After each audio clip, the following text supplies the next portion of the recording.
morning, everyone. Thank you so much for joining us in our Cabin Fever chat series this week.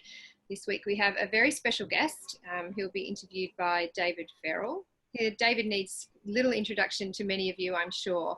He is a highly experienced financial services executive with more than 30 years in financial and investment markets across Asia Pacific, including Japan. He has built and managed businesses in Australia, Asia Pac and Japan for companies including Commonwealth Bank, Shinsei Bank, JP Morgan and Citigroup, and is now, of course, the founder and CEO of FinClear. Our guest today, who David will be interviewing, is Chris Barter. Chris is a seasoned venture investor and accomplished finance leader with a long track record of building profitable businesses and generating strong returns. His extensive global experience and network has aided his portfolio companies with business development, capital raising, and market expansion strategies. Prior to co-founding his current firm, King River, Chris has long been a dedicated global venture capital investor. He launched 2 fund management platforms along with partners that collectively raised in excess of US $600 million and has led investor syndicates in multi-stage software ventures via CKA Capital and other entities, resulting in 28 early to mid-stage investments in verticals including fintech, AI-enabled business, and digital healthcare. His portfolio includes Flipkart, Dai, Palantir, Wish, Ola, Delos, and Muton. Chris spent the first 19 years of his career at Goldman Sachs, where he was a partner and was based in Frankfurt, London, and Moscow. He was co-head of the European Financial Institutions Group in the investment banking division, and in that role, co-founded a fund management business which today commands a multi-billion-dollar market valuation. Chris has a Bachelor of Science in Physics from Brown University and a Master of Science in Physics from Harvard. He is on the boards of Ariadne Australia, CNG Fuels, FinClear, and the advisory board of GreenSync. He also serves on the President's Leadership Council at Brown University. We're very lucky to have him with us today and looking forward to all of the crystal ball observations that you're going to make for us. Thank you, Kristen. Thanks, Kristen. So welcome everyone for joining us again for our next Cabin Fever. I can see we've got a really good participant list today, which is fantastic. And remember, this will be recorded for everyone to look back on and to access as well. Look, just quickly on Chris, and before we get into it, Chris, as Kristen just mentioned, is an investor in FinClear through his fund, King River Capital. Chris also sits on the board, and I know, or certainly has been enormous support to myself and the business over the past few years as we've built out our capability. Chris has a really interesting background, as Kristen sort of touched on as well. Native West Coast, from West Coast America, Brown University, Ivy League, lived and worked in, as you heard, Frankfurt, but I know Berlin as well, London, Moscow, as well as now living and working out of Sydney. I know that, over the years that I've known Chris, and one of the reasons we wanted to get him on is that he has a very unique global perspective through being what I would call a global resident. And so, first up, I'd like to ask Chris, and we'll get into it, given that unique global perspective, Chris, what is your overarching observation just about what this crisis will mean, and not just for financial markets, but more importantly, for humanity? Thanks, Dave. First of all, I'd say it's great to be in Australia right now. I have a lot of connectivity to Europe and to the US, and it's difficult to overstate how challenging conditions are there on financial, economic, and social level. So we are really living a moment of being the lucky continent at these current times. So when I look at the world today, in kind of the not post-COVID reality, but the in-COVID reality, I kind of, break things down into sectors, and I look at kind of classify things as those sectors and those aspects of our lives that we're already undergoing pretty significant change prior to the COVID crisis, and where things were, so to say, already in motion in a certain direction. And then I classify things into change induced by COVID that wasn't going to happen before COVID happened. And I guess one overarching observation I'd make is that there are many, many more areas of change, I believe, that we're already moving in these directions, in the direction that COVID has kind of pushed things. But we need to think about COVID as accelerating those processes by 10 to 15 years. So we are going to be post-COVID, more or less where we thought we were going to be 10 to 15 years from now. So a massive acceleration. So let me begin by talking about some of those sectors. And some of them will seem relatively obvious, others maybe a little bit less obvious, but I'll just go down kind of some of the more obvious ones.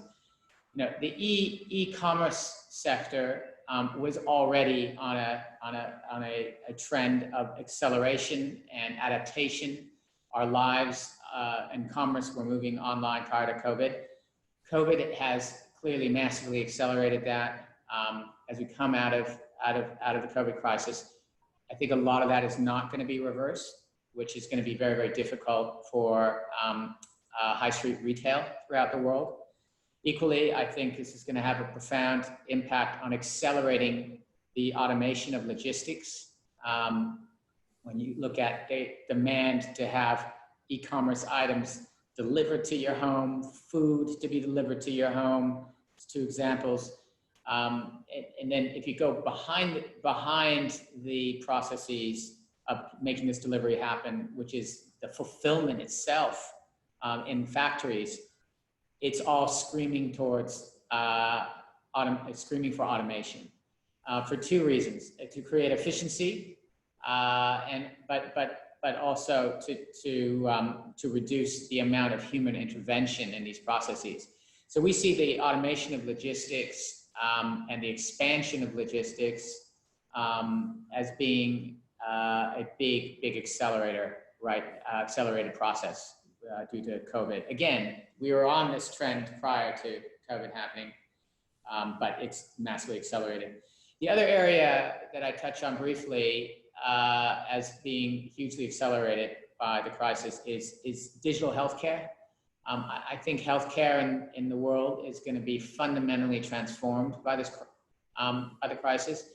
Digital healthcare was beginning to be introduced in most of the developed world prior to the crisis, but in public healthcare systems like the US, for example, they simply cannot cope with the extraordinary strains on the system right now without wide application of digital healthcare. I think that's going to come a bit later in Australia because we have a public healthcare system that was pretty sound prior to the crisis. But what I would expect is that innovation in the US will eventually carry over here. So you have a crisis of necessity in the US to mass apply digital healthcare that will lead to and drive capital flow and innovation there. And that innovation will be carried over here. So big difference in how ideas will be generated in a multi-payer system versus a single-payer system in the world today. Massive accelerator for social media. Our lives have moved online for better and for worse. I think everyone's grateful that they have this level of heightened connectivity in the crisis whilst social distancing is being practiced. But it does mean that our lives have moved online, and big portions of that I don't think are going to necessarily go back to the pre-COVID levels. Remote work, you know, there are a lot of early signs that the social distancing measures which have enforced working remotely will only partially be reversed post-COVID. a lot of companies are seeing that efficiency is actually not being hugely negatively impacted.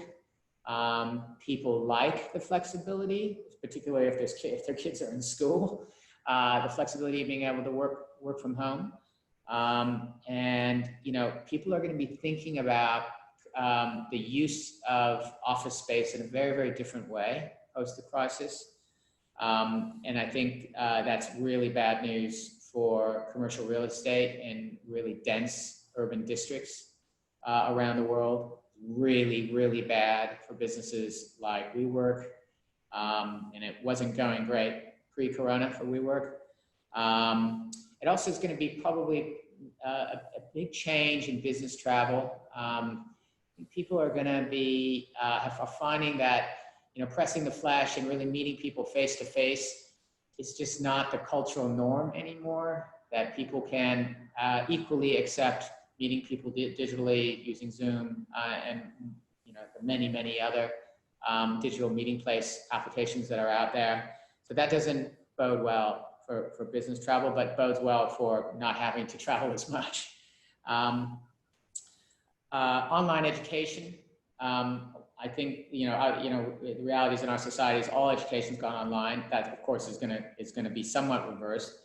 But I think people have learned that they can cope with online education in ways that they didn't think they could, that the efficiency, efficacy of it is actually much much than we thought. I mean, we certainly experienced that at Brown University, where I sit on the President's Leadership Council.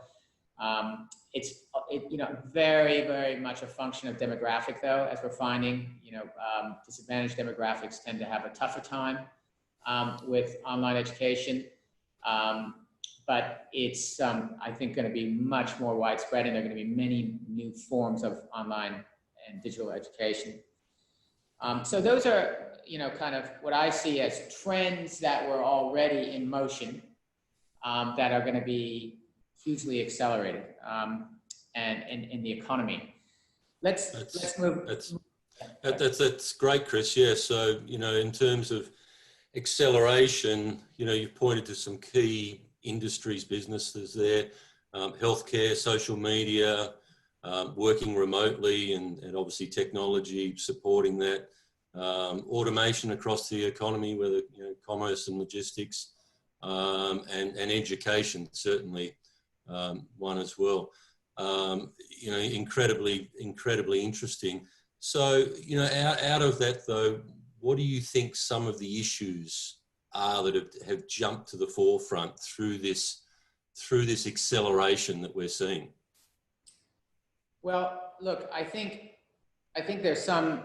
Let's move a bit away from the economy and look at some bigger trends going on in the world that we're not necessarily, moving rapidly in those directions before, but are probably going to be, resulting from the crisis. I label one being deglobalization. I think borders are going to be much tougher going forward. It's going to be tougher to travel with the same ease that we're used to, particularly living in Australia and being able to travel to Europe, the US, and other areas overseas. It's going to be much more restrictive. And it's not just going to be a function of just specifically COVID. I think that, people are going to have to obviously feel comfortable that you're coming into the country and you're COVID-free. But, the risk of future pandemic is going to mean that all kinds of new precautions are going to be taken. But deglobalization also applies to supply chains.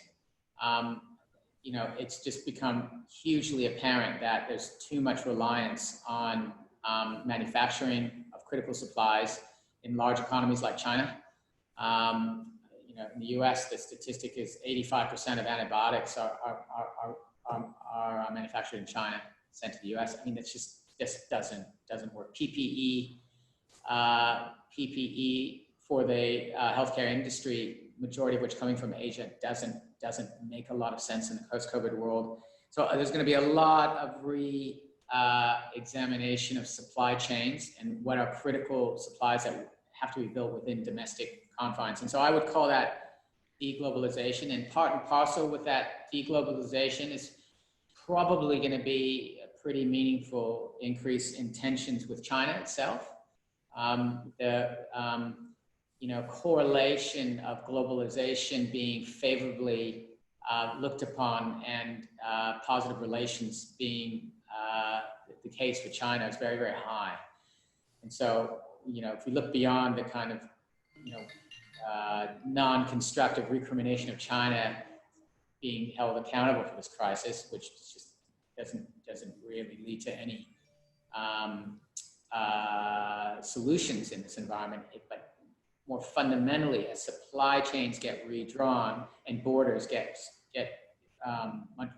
much more strongly enforced, it's going to have a negative impact on our interconnectivity with a country like China, and which is a fundamentally competitive economic system to that of the U.S. and Australia and Europe. Maybe when we look at kind of the day-to-day kind of impact of the crisis on our lives, with stating the obvious, I think it's pretty likely we're going to move into a depression in the U.S. economy, parts of the European economy. Unclear if it's going to be a depression here in Australia, but very often is the case. The major economies fall into depression, and demand for our exports goes down. Indeed, the depression has really already started in the U.S. It doesn't feel to me like financial markets are really pricing that in right now, particularly in the US. And that could lead to pretty significant dislocations and surprises going forward as earnings disappoint and multiples contract.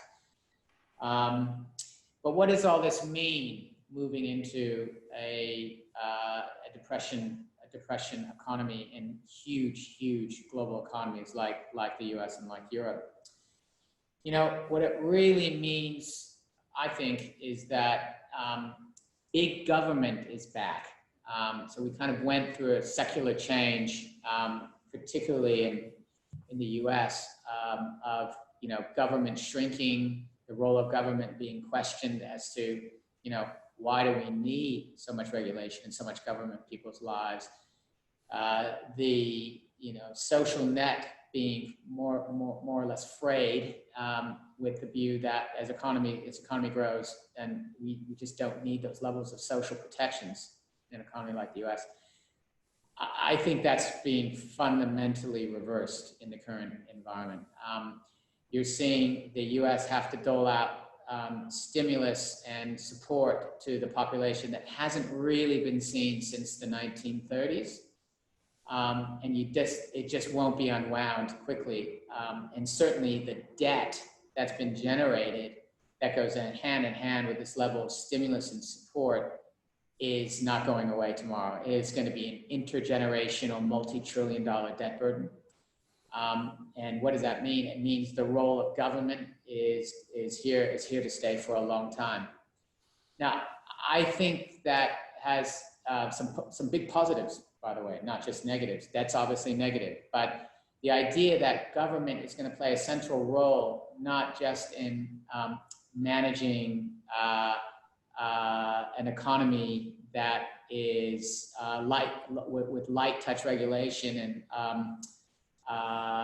light touch social support, to one where a large demographic of the economy is dependent on government to really get back on their feet, means people are going to look at government differently. And I really kind of look back in history in the 1930s and the New Deal, a very, very similar dynamic, where prior to the stock market crash and prior to the Great Depression in the US, you had a very similar view of government in the US under Hoover and his predecessors. But post Roosevelt and the New Deal, it just fundamentally changed. I think we may be seeing a secular shift like that. And then the negatives that go hand in hand with that is I think we're going to be entering into a new era of mass surveillance. Now, mass surveillance was definitely a trend that was accelerating prior to the crisis in liberal democracies as well as autocracies. but it's going to be massively accelerated in the world. And, it's starting benignly. The COVID app that we in Australia and many other open democracies are downloading on your phones. That's a benign example of mass surveillance, one that we really need to be managed through this crisis. But you can imagine all of the forms that are going to be arising side by side with that, and how fast that's going to accelerate with hand in glove with big government. I think that's going to change. You think that's going to change the psyche, Chris? I mean, certainly, I thought twice about whether I would download that app. I thought twice. I thought for 5 or 10 minutes about it, and then went, well, it's probably it's the right thing to do in this environment. But do you see that almost as being a bridge? That once people have done that, they'll become more accepting of big government, as you put it. It's a very good question, and it's very hard to gauge. I think it very much depends on what society you're in. So there are really big differences on the view of government, say, in the US versus in Australia. So I think here in Australia, people will more or less embrace the COVID app because the government went out of its way to reassure the public that legislation is in place to protect their data and to ensure that there's a legal framework such that other government agencies can't access that data. So protecting it from private nefarious interests and protecting your data from public interests, such as the police.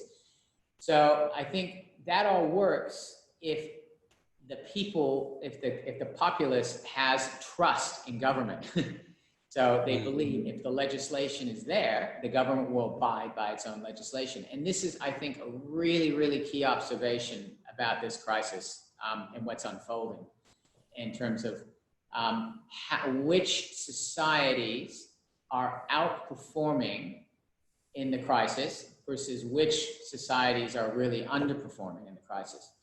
And I think the correlation is very, very apparent that countries / societies where trust in government is very high in liberal democracies, the crisis management has been very, very effective and very superior.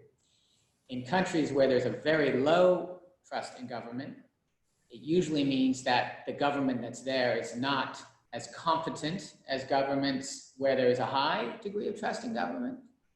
And as a result, both in terms of compliance by the populations and the competence of government, these societies have managed very, very poorly through this crisis. So just to give some obvious examples, starting again with Australia, demographically, sociologically, population here has a great amount of faith in government. Generally, people do what they're told. If they believe that the government is on their side, doing the right thing, the right legislation is in place, they look at the public healthcare system here that by and large is sound and working, to say, hey, with our right to public healthcare and our right to safety and security come obligations, and the obligations we have here in Australia is to follow the rules, and if social distancing needs to be enforced, we're going to do it. If we need to stay at home from work, we're going to do it. If we have to keep our kids home from school, we're going to do it. If the government says we should download this app and there's sufficient security around it, we'll do it. I think the situation is to compare and contrast on the barbell of the world we live in. If you look at the US, everything I've just said is the polar opposite. By and large, there's a very low level degree of trust in government, a very low level of reliance on government. There's very little social net. The public healthcare system is just broken, fractured, unable to cope. And a lot of this has resulted in kind of the political forces that have been unleashed in the US, but that has kind of compounded the problem with the staggering lack of competence at multiple levels of government in the US. So when the US government asks you to download a COVID app, I wouldn't expect there to be a huge amount of trust, faith, and compliance. It hasn't even begun yet, by the way. But you look at other societies, if you look at well-run liberal democracies or democracies. What about the UK? Because I think that's interesting, and you'll have a view there. And you lived in London for a long period of time, and Australia obviously mirrors to a large part, legal system and government in the UK. And previously, I would have thought UK government would have been a relatively trusted government as well, and they have a very good, National Health Service. Do you think what's happened there and the fact that they are suffering inordinately is linked to the whole Brexit scenario and undermine the faith in government there? Really good question. If you look at the spectrum of liberal democracies in the world, with Australia on one end, Australia, Scandinavia, Germany on one end, and then the US on the other, the UK is probably somewhere in the middle. So you're quite right in highlighting Brexit. I would say the forces that really drove Brexit are fundamentally anti-establishment forces that reflect a fundamental lack of trust in government, not only government based in Brussels, but government based in London, a fundamental fracturing and polarization of society in the UK between the mega city like London and the forgotten cities like Birmingham, Manchester, Edinburgh, the fracturing between the urban environment and the rural environment in the UK, and widespread dissatisfaction with a broken social contract between the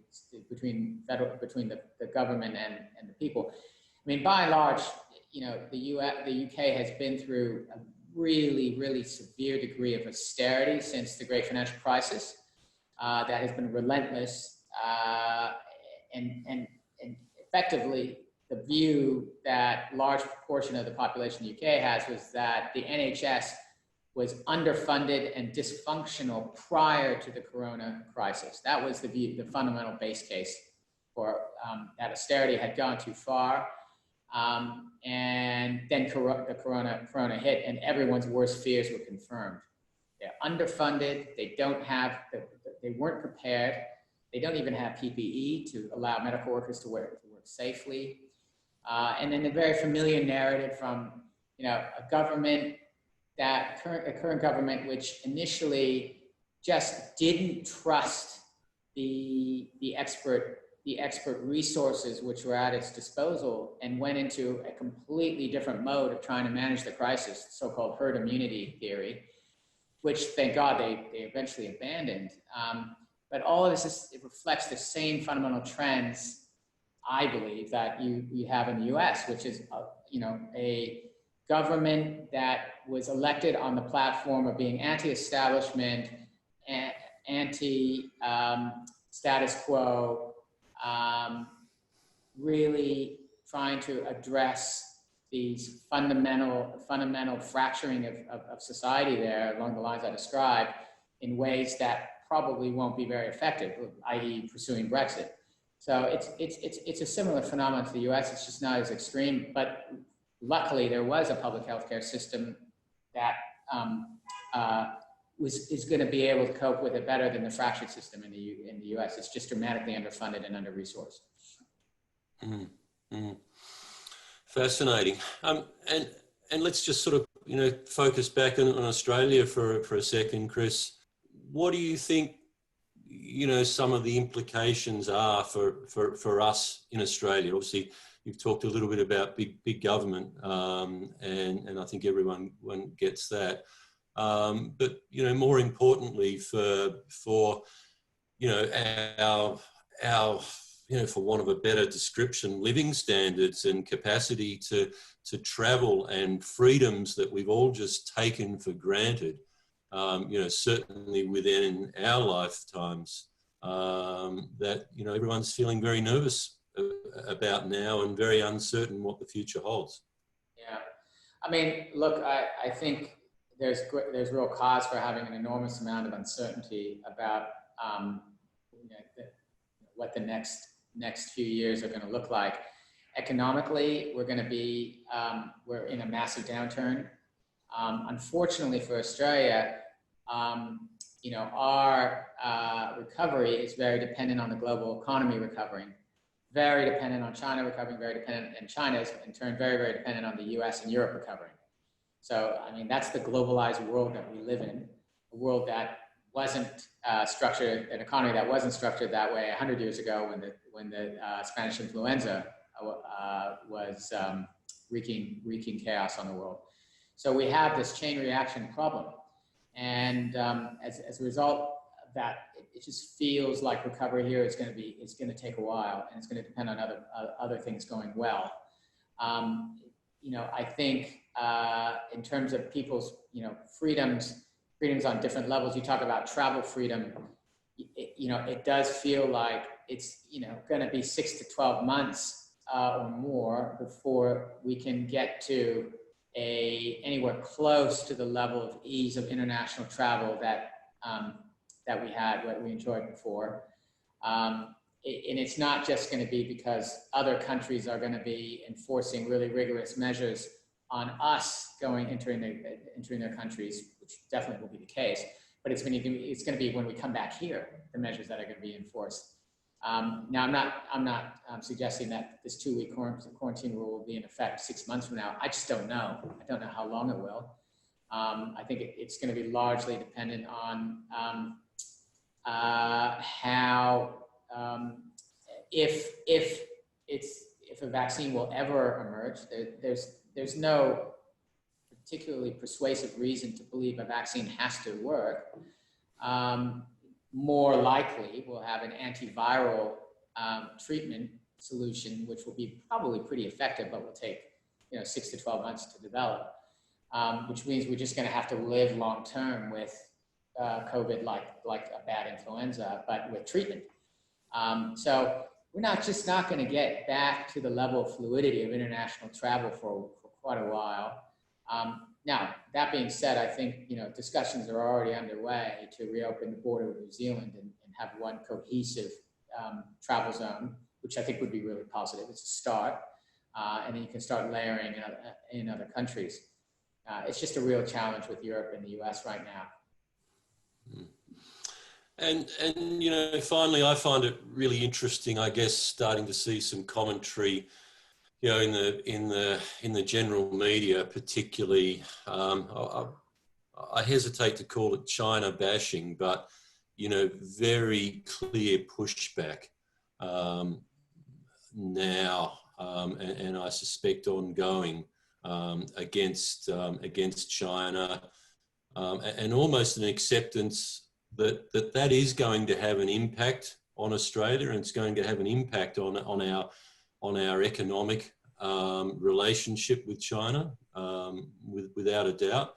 But I find it very interesting that there's a very broad spectrum of politicians and commentators now, starting to accelerate this dialogue. And like I said, I hesitate to call it anti-China, but certainly, pushback on China, which they haven't had for some time. Yeah, I share your sentiment, your view on that.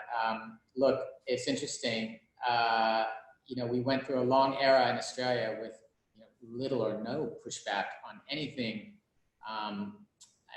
China, and so I would classify this trend that you're describing in the bucket of a process that was kicked off pre-corona has now been accelerated hugely. I remember 2 years ago that interesting book, The Silent Invasion, came out, and it started. I would say that didn't catalyze a pushback against China, but it certainly was a place marker that, hey, there's a change in the view of how accepting Australia should be of Chinese Communist Party influence here in Australia. So that had already started, but yet the pushback on that was the what was economically favorable for Australia. Hi. Mm. Yeah. And so, Yeah, well, look, it's acceleration, right? And that goes to, I think, one of the first key points and where we started this discussion. yeah. A lot of things are being accelerated in this environment, in the sectors that you're seeing. You pointed out whether they're the commerce, logistics, healthcare, social media, automation, education, and so forth.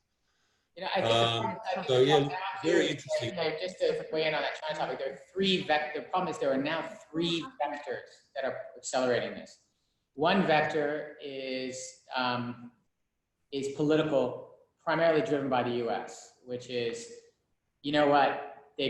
there's been such staggering incompetence, particularly at the federal level, in managing the crisis. The reaction is to find someone else to blame. Okay, we're entirely unconstructive, and that's going to amplify because people are angry. People are rightfully very angry in the U.S., and so the political response to that is, on the federal level as well. We're just going to have to push this blame to China. So that's really unhelpful, but it's a very powerful vector. Then you have another vector, which is China's fundamental intransparency and unwillingness to just try to embrace some type of joint solution to understanding better the origins of this crisis. And that's catalyzed into Europe pushing back and saying, and Australia rightfully saying, you know what, we deserve this. We deserve transparency here. And so China's not helping in that matter at all. Then the third vector is economic. So as you start unwinding supply chains, then that strikes right at the heart of China as well. So now there's an economic push to really unwind the ties that we have, not in every economic sector, but in a lot of them. Yeah, I found it really interesting in the last couple of days that commentary that there was almost an acceptance that China came out and said, well, if you're going to pursue this line of having a formal inquiry or whatever around where the coronavirus originated, that's going to have impacts on our relationships, economies, and whether we're going to buy Australian beef or whatever.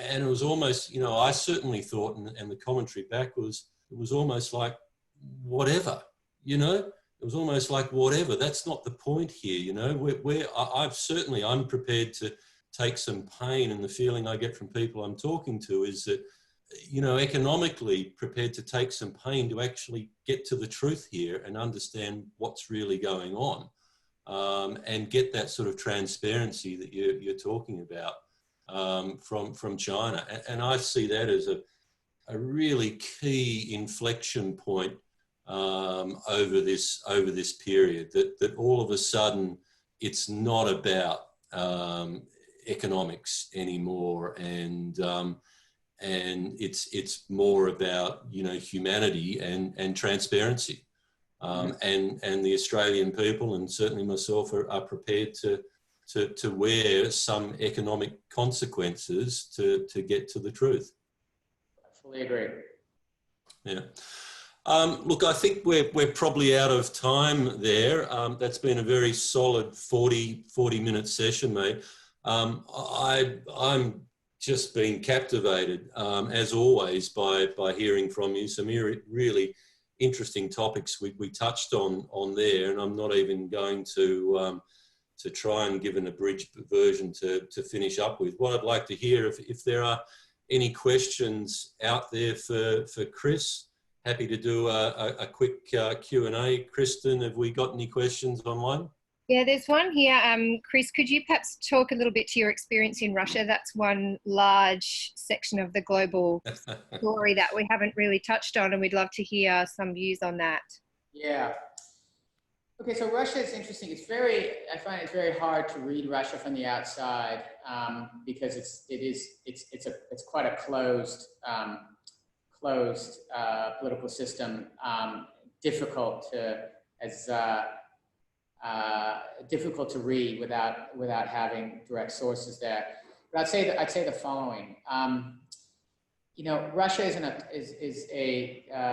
there's no other way to classify it. It's kind of a pseudo czarist autocracy that's in place, and this is another example of a trend which was already in process, but this is a massive accelerant of that trend. COVID is a massive accelerant.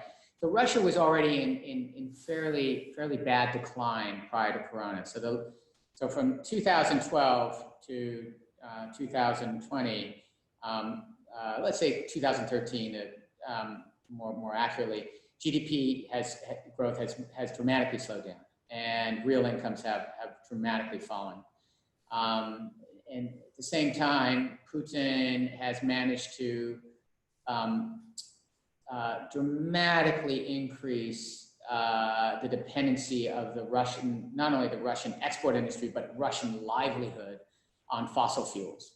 So the fate and fortune of Russia is entirely a function of the price of a barrel of oil today. I cannot overstate that. Okay. And you can measure it in any way. Economics, in terms of export volumes, in terms of the source of hard dollars that are put into the reserve fund, it's all about oil. And so Russia, as a result of total economic incompetence and lack of strategic foresight, that's been played out over the last 15, 20 years, but accelerated in the last 10 years under the current leadership, has led to the country being extremely vulnerable and exposed, and that decline will be massively accelerated as a result.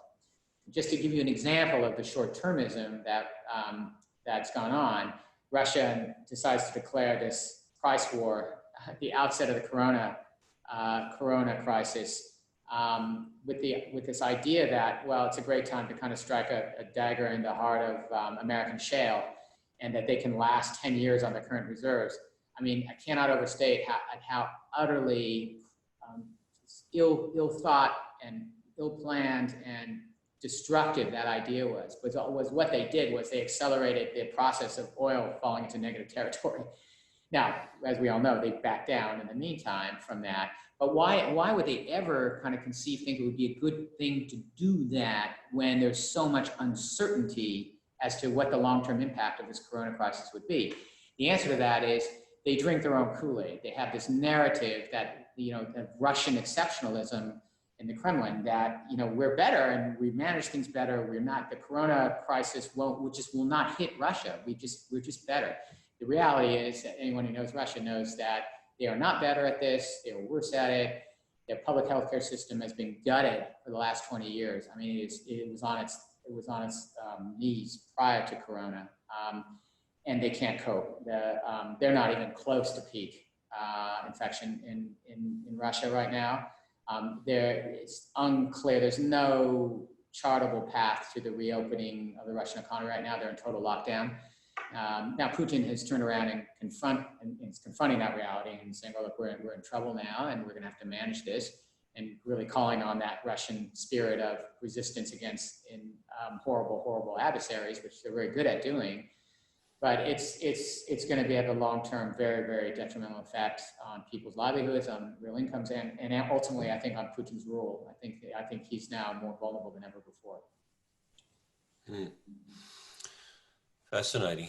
Any more questions, Kristen? Yes, we do. This is from Adam. Chris started to talk about new opportunities that could arise in addition to those that will be accelerated, but the conversation moved on. Chris, could you perhaps go back and share your thoughts about new opportunities that could arise that may not have been in motion prior to COVID coming along? Yeah, sure. I mean, look, just to touch on the changes in our economy and opportunities. Well, let me start by talking maybe very briefly about a political opportunity, which I think is very, very possible here. Probably, one that, just taking a big step back, that opportunity is as follows. If we look at the greatest challenge to our grandparents or great-grandparents' generation, it was definitely World War II. I mean, this was the greatest challenge to humanity of the 20th century, and what it did was it galvanized society and created the foundations of liberal democracy that, set the stage for unparalleled economic growth and distribution of wealth for the 50s, 60s, 70s. And the further we've come from World War II, the more frayed the ties to that shared collective experience have become, and the more undone some of those fundamental assumptions around our liberal democracy has really happened. So what I'd like to make a bold kind of possibility, move to the bold possibility that Corona may well be a galvanizer for our generations akin to World War II. That's a glass half full prediction, but it's, you know, with I talked about the big government change. I think that will go hand in hand, and maybe many of this fraying effect of our societies and polarization may come somewhat undone as a result of this. That's my hope. Now, in terms of immediate economic opportunities, I continue to believe, you know, e-commerce. There's just so much opportunity out there right now in the private and public market space. I think actually the private space is more interesting than the public market space for a bunch of reasons. There's, you know, about, you know, $2 trillion of dry powder in public-private markets that have to be deployed over the next couple of years in PE and VC. And it means, if, you know, getting involved in this sector with, you know, great companies is gonna be experiencing unparalleled, unmitigated growth. Automation, take examples like warehouse automation, robotics, places, you know, technologies which are reducing the amount of human intervention in a production process, huge growth area.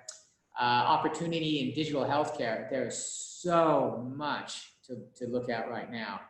And again, I don't mean to poo-poo that innovation in Australia. There's some great digital healthcare companies in Australia, but it's just harder for them to get traction and attract capital here because the single payer, very effective public healthcare system keeps massive inefficiencies largely at bay.